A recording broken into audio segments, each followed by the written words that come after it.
જૈન દર્શન એ ત્યાગનું દર્શન છે કે વૈરાગ્યનું દર્શન છે? जैन दर्शन वो त्याग का मार्ग है कि वैराग्य का मार्ग है? जैन दर्शन त्याग का भी मार्ग है और वैराग्य का भी मार्ग है। सामान्य अवस्था में जीव त्याग से बोध को प्राप्त होते हैं, त्याग से बोधि को प्राप्त होते हैं। सामान्य अवस्था में कोई भी मनुष्य, कोई भी जीव त्याग प्रदान होते हैं, लेकिन जैसे जैसे इसकी समझ का विस्तरण होता है, जैसे जैसे इसके अंदर में ज्ञान प्रकट होता है, वैसे वैसे ही व्यक्ति वैराग्यवान होता है। त्याग के साथ जब ज्ञान जुड़ जाता है ना, तो उसे वैराग्य कहा जाता है। सिर्फ त्याग वो त्याग होता है, लेकिन त्याग के साथ जब ज्ञान जुड़ जाता है तो वो क्या हो जाता है? वैराग्य हो जाता है। नमी नाम का वो राजा जिसके पूरे शरीर में ज्वर के कारण उसकी रानियां चंदन घिस घिस के लगा रही थी, लेकिन जो आवाज आ रही थी घिसने के कारण, हाथ में पहनी हुई चूड़ियों का, और फिर उसने ऑर्डर दे दिया, हुक्म दे दिया कि एक भी व्यक्ति का आवाज मुझे सुनना नहीं है, बंद कर दो सब कुछ।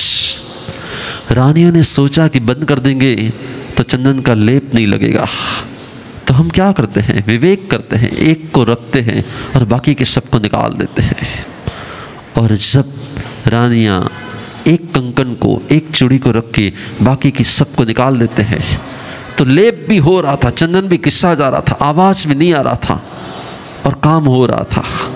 राजा ने पूछा कि क्या हो गया, बंद हो गया क्या? तो कि नहीं, बंद नहीं हुआ है, आवाज बंद कर दिया है। कैसे? तो कि जो 7-7, 8-8 पहनी थी उसमें से एक रख के, सौभाग्य का प्रतीक एक रख के, बाकी की सब चूड़ियां निकाल दी गई है। राजन सोच में हो गया, जहां एक है वहां शांति है, जहां अनेक है वहां अशांति है, जहां एक आत्मा है वहां शांति है, जहां अनेकों के साथ रिलेशन है, संबंध है, कनेक्शन है, वहां शांति है। और सोते ही सोते कहा जाता है कि पूर्व जन्म का ज्ञान प्रकट होने लगा, और उसे लगा कि मैंने पहले भी त्याग का मार्ग ग्रहण किया था, पहले भी मैंने संयम का भाव ग्रहण किया था, पहले भी मैंने 5 महाव्रतों को धारण करके अहिंसा, सत्य, अचौर्य, ब्रह्मचर्य और अपरिग्रह भाव से मैंने मेरी आत्मा को शुद्ध और विशुद्ध बनाने का पुरुषार्थ किया था। क्यों न मैं इस बार भी यही करूं? यदि मेरा ये रोग मिट जाए, यदि मेरे अंदर के ये ज्वर का, ये मेरा अंदर का ज्वर शांत हो जाए, तो मैं कल से ही इस संयम मार्ग को धारण कर लूँगा।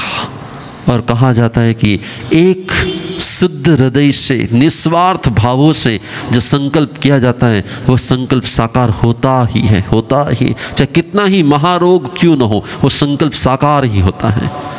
और यहाँ पे भी ऐसा हुआ, रात बीती, सुबह तक में उसका दाह ज्वर क्षय हो गया, और कर्म के क्षय होने के कारण उससे साता का उदय होने लगा। और फिर उसने सुबह में ही सब को छोड़कर, राजमहल को छोड़कर, परमात्मा के पंथ पर, त्याग के मार्ग पर, वैराग्य के भाव पर सब कुछ छोड़ के जब वो निकल रहे थे, और इंद्रों ने उसकी, शक्रेंद्र ने उसकी परीक्षा लेनी शुरू की। अबुठ्यम राय ऋषिम, बहुत सुंदर शब्द अप्रोच। अबुठ्यम, जब उद्यमित हुए नमी राजन, જ્યારે પુરુષાર્થ કરે છે નમી રાજા, ત્યાગના માર્ગનો, વૈરાગ્યના ભાવનો, રાય ઋષિ શબ્દ વાપર્યો। ઋષિ તો ખરા, એ દીક્ષા તો લીધી, એ સંત તો બન્યા, ઋષિ તો બન્યા, પરંતુ રાજ ઋષિ, રાજા પણ જ્યારે ઋષિ બને છે એને રાજ ઋષિનું પદ આપ્યું। કે રાજ ઋષિ હતા, એના પુણ્યનો ઉદય જોરદાર હતો, એના અંદરમાંથી ત્યાગ અને વૈરાગ્ય જોરદાર હતો, સંયમના માર્ગની એની અડોલતા સુદ્રઢ હતી. અને એવી એ વ્યક્તિ જ્યારે આ માર્ગ ઉપર આવે છે, સક્કો સક્રેન્દ્ર દેવિંદમ ઈણમબ્બવે એ આ પ્રકારે કહે છે. શું કહે છે? કોલાહલગ સંભુયાસી, તમારા આ આખા નગરમાં આટલો બધો કોલાહલ શેનો છે?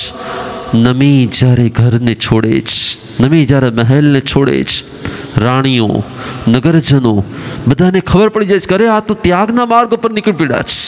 કોઈને પૂછે તમે ક્યાં જઈ રહ્યા છો? બસ હું હવે પ્રવજ્યાના માર્ગ પર જઈ રહ્યો છું. તમે ક્યાં જઈ રહ્યા છો? હું હવે સંસારનો ત્યાગ કર્યો છું. અને જ્યાં ત્યાગ કરે છે શબ્દ ફેલાણાને આખા નગરમાં તરત જ વાત ફેલાવા લાગી કે રાજાએ ત્યાગ કર્યો, નગરનો ત્યાગ કર્યો, રાણીનો ત્યાગ કર્યો, મહેલનો ત્યાગ કર્યો, સુખોનો ત્યાગ કર્યો છે, આપણા બધાનો ત્યાગ કરી નીકળી ગયા છે. 1000 રાણીઓના કાન ઉપર શબ્દ આવી ગયો. કેટલી રાણીઓના? શું શબ્દ આવી ગયો? એ રાણીઓને પૂછતા નથી કે હું જાઉં છું. સ્વામી ક્યારેય દાસને પૂછે નહીં કે મારે શું કરવાનું છે. સ્વામી ક્યારેય દાસને પૂછે નહીં કે મારે શું કરવાનું છે. દાસે નીકળવું હોય તો એને પૂછવું પડે સ્વામીને કે ભાઈ હું નીકળું કે ન નીકળું.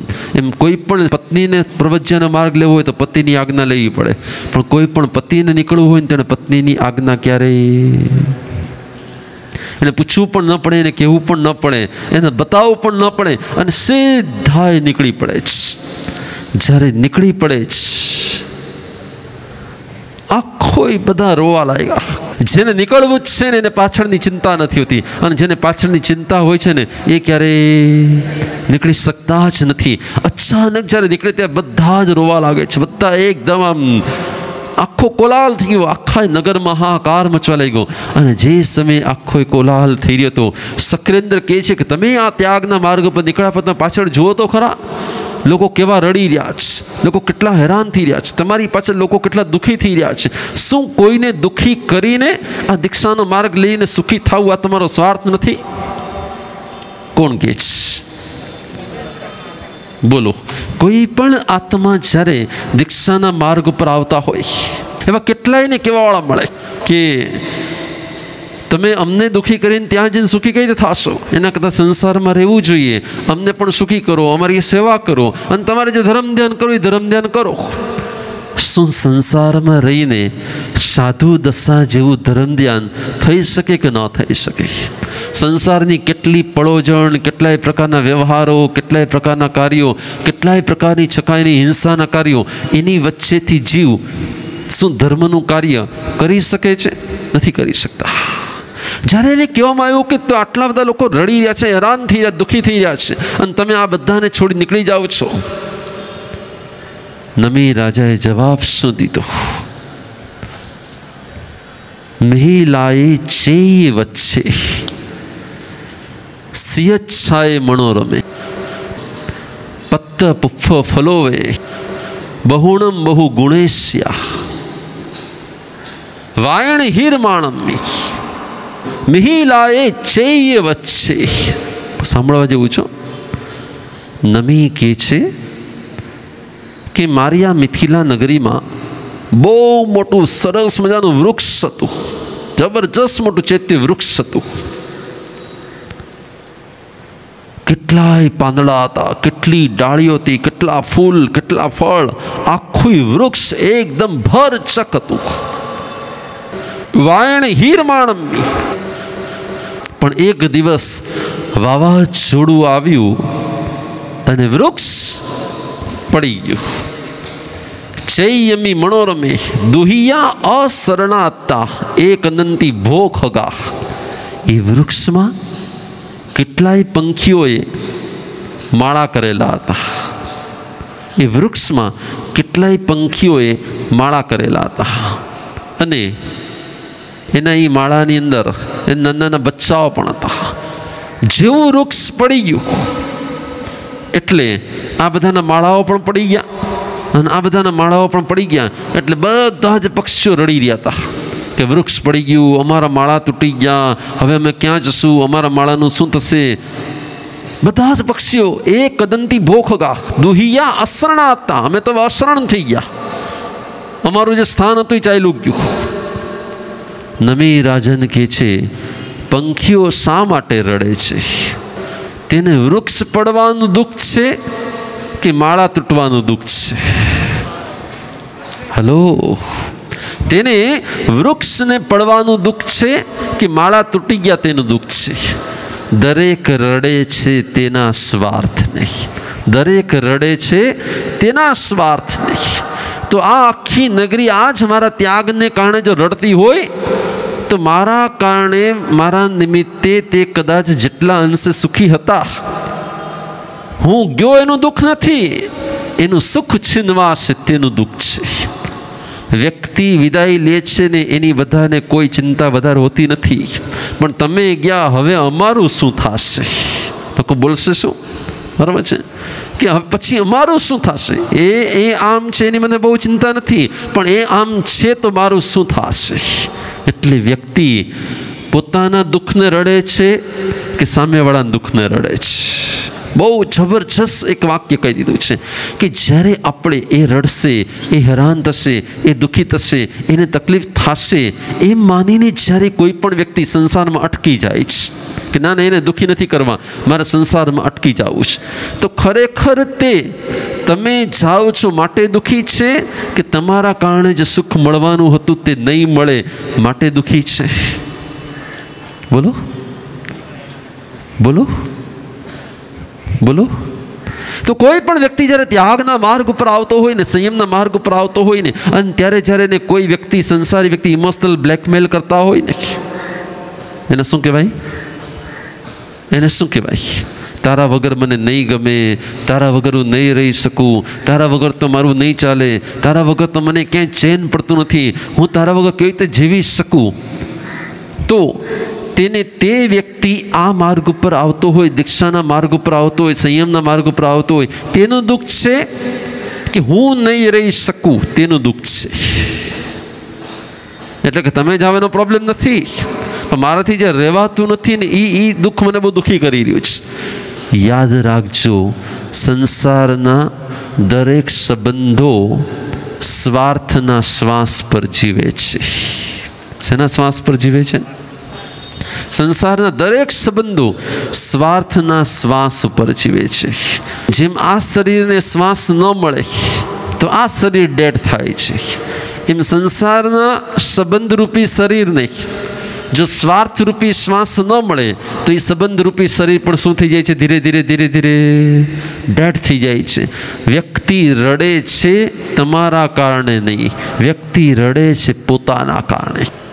હું ઘણી વાર દાખલો આપું છું કે માનો કે ચાલતા ચાલતા કોઈ વ્યક્તિ ધ્યાન ન રહ્યું હોય અને એકાદ કૂવામાં પડી જાય, અને કૂવામાં પડ્યા પછી કૂવામાં ઓલરેડી પહેલેથી ધ્યાન ન રહ્યું હોય, કાંઠા વગરનો કૂવો, ઘણીવાર કોઈ પડી જતું હતું અને એટલો ઊંડો કૂવો હતો કે તરત બહાર નીકળી શકાય એવું હોય નહીં, અને તે કૂવામાં પડ્યા પછી ત્યાં ઓલરેડી પહેલેથી 2-4 જણા હોય અને એણે જોયું કે પડ્યો છે, એણે એને ઝીલી પણ લીધો, એને પકડી પણ લીધો. ત્યાં એકાદું અંદરમાં કૂવામાં મોટું ઝાડ હતું, એની ડાળી ઉપર બેસાડી પણ દીધો, એ ઝાડનું એકાદું ફળ, ફ્રૂટ એને ખાવા માટે આપી પણ દીધું, એને રાહત પણ કરી દીધી, એનું ધ્યાન પણ રાખ્યું.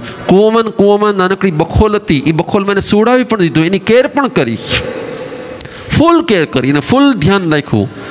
1 દિવસ ગયો, 2 દિવસ ગયો, ઓલો રોજ વિચાર કરે કે આમાંથી હું બહાર કેમ નીકળીશ, એ રોજ વિચાર કરે કે આમાંથી બહાર કેમ નીકળી. પછી ધીરે ધીરે ધીરે એ પણ ભૂલી ગયો, અને ત્યાં કે બહાર નીકળવાની કોઈ જગ્યા જ ન હતી, અને ત્યાં એ સેટ થવા લાગ્યો, બધાની સાથે રહેવા લાગ્યો, વાતો ચીતો, પ્રેમ, લાગણી. માણસનો એક મોટો વીક પોઈન્ટ છે, વ્યક્તિ એકવાર મળે ને તો પ્રેમ થાય કે ન થાય, પણ વારંવાર સાથે રહીએ ને એટલે પછી અંદર લાગણીની શરૂઆત થવા લાગે. એમાં પણ જો કેરિંગ નેચરવાળું પર્સન હોય એટલે લાગણીની શરૂઆત થવા લાગે. અને વ્યક્તિ માનો કે ત્યાં ને ત્યાં રહી પણ ગઈ. એકાદ દિવસ કોઈ વ્યક્તિ આવે અને ઉપરથી સર્ચ લાઇટ ચાલુ કરે, કૂવામાં લાઇટ નાખી, અને જ્યારે કૂવામાં લાઇટ પડી ત્યારે ખબર પડી કે અરે આપણે તો આટલા ઊંડા કૂવામાં છીએ. અને જ્યાં બરોબર નીચે નજર નાખી એ તો બધા ઝાડ ઉપર બેઠા હતા, કૂવાની અંદરના ઝાડ ઉપર બેઠા હતા. પણ જ્યાં નીચે કૂવાના પાણી તરફ નજર નાખી તો કૂવાના પાણીમાં પણ અંદરમાં મોટા મોટા મગરમચ્છ કે અજગર હતા. નીચે જોયું તો અજગર કે મગરમચ્છ હતા, અને ઉપર તો કે કૂવો બહુ બહાર નીકળી શકાય એવો હતો જ નહીં. જેણે સર્ચ લાઇટ નાખીને તરત આણે બમ પડે, એ ભાઈ મને બહાર નીકળવું છે, મને સમજાય છે કે હું કૂવામાં છું, મારે બહાર નીકળવું છે. હવે શું થાય? બહારવાળાએ કીધું, શું કીધું બહારવાળાએ? કે ભાઈ હું તને લાઇટ તો મેં તને કરી દીધી, તું ક્યાં છો એની તો તને ખબર પડી ગઈ, હવે તો તારે જ નીકળવું પડશે ને. તો કે મને નીકળવાનો કોઈ રસ્તો મળતો નથી, નીકળવાનો કોઈ રસ્તો જ મળતો નથી. માણસ હશે થોડોક સમજવું હશે કે શું કરવું, એનો આઈડિયા હશે. બહારવાળો એટલે એની પાસે એક મોટું દોરડું હતું, એણે દોરડું અંદરમાં નાખ્યું અને કીધું કે ભાઈ તું આને પકડીને બહાર આવી જા. ઓલો ખુશ થઈ ગયો અને જ્યાં દોરડું પકડ્યું ને ત્યાં જ કૂવામાં જે 4 જણા હતા ને, જે પહેલેથી, એણે એને એટલું જ કીધું, એને કીધું કે આટલા દિવસ સુધી આ જ્યાં સુધી નહોતો આવ્યો ત્યાં સુધી તું અમારી સાથે આટલા પ્રેમથી રહેતો હતો, ખાતો તો, પીતો તો, સૂઈ જતો તો, રહેતો તો, મસ્તી કરતો તો, જોક કરતો તો, વાતોચીતો કરતો તો, અમને બહુ ગમતું હતું, અમને તારી કંપની ગમી ગઈ હતી, બધું જ હતું. અને જ્યાં આજે એક સર્ચ લાઇટવાળો આવ્યો, જ્યાં એણે તને એક લાઇટ નાખી, તો તારે અમને મૂકીને બહાર વહી જવું છે? આપણે કેટલા પ્રેમ થઈ રહીએ છીએ, આપણે અહીંયા નહીં રહેવું છે. શું કરવું જોઈએ? ઓલાએ શું કહેવું જોઈએ? એના પ્રેમમાં ત્યાં રહી જવું જોઈએ કે એનું સાચું ઘર જ્યાં છે ત્યાં જવા માટે દોરડું પકડી લેવું જોઈએ? શું કરવું જોઈએ? શું કરવું જોઈએ? એને કૂવામાં રહેવું જોઈએ? અને ઓલા લોકો કહે છે પણ આટલા ટાઈમથી આપણે સાથે રહીએ છીએ, આટલા ટાઈમથી હું તમને આટલી કેર કરું છું, તમારું ધ્યાન રાખું છું. શું કરવું જોઈએ? એ લોકોની લાગણી, એ લોકો રડવા લાગ્યા અંદરવાળા. એ રડે છે માટે ત્યાં રહી જવું જોઈએ કે એમને પણ બહાર નીકળવાનું કહેવું જોઈએ? હલો, શું કરવું જોઈએ? બહાર નીકળી જવું જોઈએ. અને માનો કે એણે જેવું બહાર નીકળવાની ટ્રાય કરીને દોરડું પકડીને 2 વાર આમ દોરડું આમ ખેંચીને ઉપર જવાની ટ્રાય કરી, 2, 3, 4 ફૂટ જેટલો હજી ઉપર ગયો ને, ત્યાં જ નીચેવાળાએ એના પગ પકડી લીધા. અમે તને નહીં જવા દી, અમને તારી વગર ગમે નહીં, અમે તારા વગર રહી ન શકીએ, અમને તારા વગર ચાલે જ નહીં. તું તો બધા ઝાડ પરથી ફળ તોડીને છાલ ઉતારીને ખવડાવતો હતો, પછી એમને કોણ આવી રીતે ફળ ખવડાવશે? તું ક્યારેક ક્યારેક પોતે જાગીને પણ આ જગ્યા પર મને સુવા દેતો હતો, હવે કોણ આવી રીતે કરવા દેશે? મને આવું નથી જોતું, તું નહીં જા, તારે ન જવું જોઈએ. તો શું કરવું જોઈએ? એણે માનવું જોઈએ કે ન માનવું જોઈએ? એણે શું કરવું જોઈએ? એની વાત માનીને ત્યાં રહી જવું જોઈએ કે એને પણ સમજાવીને બહાર કાઢવા જોઈએ? અને માનો કે ન સમજે તો એની લાગણીમાં આવીને એને પહેલાં ખૂબ લાગણી આપી હતી, એણે પહેલાં બહુ કેર કરી હતી, એણે પહેલાં તમારું બહુ ધ્યાન રાખ્યું હતું, એટલે એની લાગણીને કારણે ત્યાં રહી જવું જોઈએ કે બહાર નીકળવું જોઈએ? બહાર નીકળવું જોઈએ. પણ જ્યાં એ દોરડું પકડીને બહાર નીકળવા જાય એટલે નીચેવાળા પગ પકડીને ક્યાં એકની તાકાત ઉપર ચડવાની અને ક્યાં 3ની તાકાત પાછી થાય. શું ભવના કૂવામાં તમે બધા ફિટ છો અત્યારે? 4 ગતિના કૂવામાં આપણે બધા જ પડી ગયા છીએ. વર્ષો સુધી ખબર જ નથી પડતી કે આપણે ક્યાં છીએ, શું છે, આપણો આત્મા કોણ છે, આપણી સ્થિતિ શું છે, આપણું સાચું ઘર શું છે, મોક્ષ શું છે, એ કાંઈ જ ખબર નથી હોતી. પણ કોકવા પરમાત્મા કે ગુરુ જ્ઞાનરૂપી સર્ચ લાઇટ નાખે છે કે ભાઈ તું ક્યાં છો? તું તો આત્મા છે, તું આ સંબંધોમાં, તું આ લાગણીઓમાં, તું આ રાગમાં, તું અહીંયા ફસાઈ ક્યાં ગયો? તારું ને મારું શાશ્વત ઘર તો મોક્ષ છે. આપણે તો મોક્ષ યાત્રાના પથિક છીએ. બોલો, એણે શું કરવું જોઈએ? કેમ કે પકડીને ઉપર આવવા જાય છે ને તો નીચેવાળા ખેંચે છે. નીકળશે કે નહીં નીકળી બહાર? નીકળશે? કઈ રીતે નીકળશે? નીકળવાવાળા નીકળવા જ ન દે તો કઈ રીતે નીકળે? પણ એમ તો આટલા દિવસે લાગણી આપી, પ્રેમ આપી, એમ કે તરત છોડાય થોડી ને કંઈ, ફેંકી પણ ના શકાય. અને એ જો ચડવા જાય છે તો સામેવાળા પકડી લે છે. એ ભેગા આવતા નથી, સમજાવવાનો પ્રયત્ન કર્યો તો સમજતા નથી. તો શું કરવું જોઈએ? હલો, એણે ઉપરવાળાને વિનંતી કરી કે તું થોડુંક દોરડું વધારે નીચે નાખ, હું દોરડું મારી આસપાસમાં વીંટીને ગાંઠ મારી દઉં છું. પ્લીઝ મારી તને વિનંતી છે કે હું મારી મેળે બહાર નીકળી શકું એમ છું નહીં.